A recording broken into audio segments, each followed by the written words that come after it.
नमस्कार दोस्तों, आज की इस वीडियो में हम आपके लिए लाए हैं बृहस्पतिवार गुरुवार की कहानी। किसी गांव में एक साहूकार रहता था जिसके घर में अन्न, वस्त्र और धन की कोई कमी नहीं थी।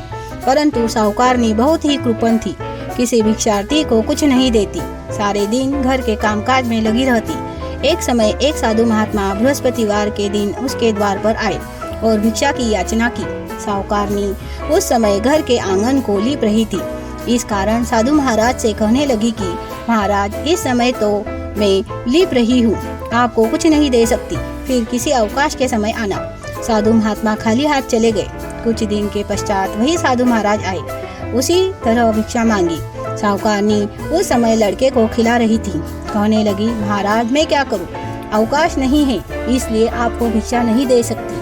तीसरी बार साधु महात्मा आए तो उसने उसे उसी तरह से टालना चाहा, परंतु महात्मा जी कहने लगे कि यदि तुमको बिल्कुल ही अवकाश हो जाए तो मुझको भिक्षा दोगी। साहूकारनी कहने लगी कि हाँ महाराज, यदि ऐसा हो जाए तो आपकी बहुत कृपा होगी। साधु महात्मा जी कहने लगे कि अच्छा, मैं एक उपाय बताता हूँ। तो बृहस्पतिवार को दिन चढ़ने पर उठो और सारे घर में झाड़ू लगाकर कूड़ा एक तरफ कोने में जमा करके रख दो। घर में चौका इत्यादि मत लगाओ। फिर स्नान आदि करके घर वालों से कह दो उस दिन सब हजामत अवश्य बनवाएं। रसोई बनाकर चूल्हे के पीछे रखा करो, सामने कभी न रखो। सायंकाल में अंधेरा होने के बाद दीपक जलाया करो तथा बृहस्पतिवार को पीले वस्त्र कभी मत धारण करो, न पीले रंग की चीजों का भोजन करो। यदि ऐसा करोगी तो तुमको घर का कोई काम नहीं करना पड़ेगा। साहूकारनी ने ऐसा ही किया। बृहस्पतिवार को दिन चढ़े उठी, झाड़ू लगाकर कूड़े को घर में जमा कर दिया। पुरुषों ने हजामत बनवाई, भोजन बनाया, वो चूल्हे के पीछे रख दिया। वह सब बृहस्पतिवारों को ऐसा ही करती रही। अब कुछ साल बाद उसके घर में खाने को दाना न रहा। थोड़े दिनों में वही साधु महात्मा आए और भिक्षा मांगी, परंतु साहूकारनी ने कहा कि महाराज, मेरे घर में खाने को अन्न ही नहीं, आपको क्या दे सकती हूँ। तब महात्मा ने कहा कि जब तुम्हारे घर में सब कुछ था तब भी कुछ नहीं देती थी, अब पूरा पूरा अवकाश है तब भी कुछ नहीं दे रही हो, तुम क्या चाहती हो वह कहो।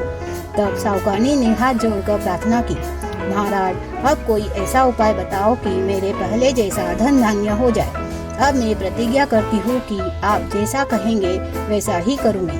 तब महात्मा जी ने कहा, बृहस्पतिवार को प्रातः काल उठकर स्नान आदि से निवृत्त हो, घर को गौ के गोबर से लिपो तथा घर के पुरुष हजामत न बनवाए, परंतु बुध या शुक्रवार को बनवाए।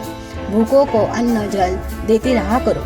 ठीक सायंकाल में दीपक जलाओ। यदि ऐसा करोगी तो तुम्हारी सभी मनोकामनाएं भगवान बृहस्पति जी की कृपा से पूर्ण होगी।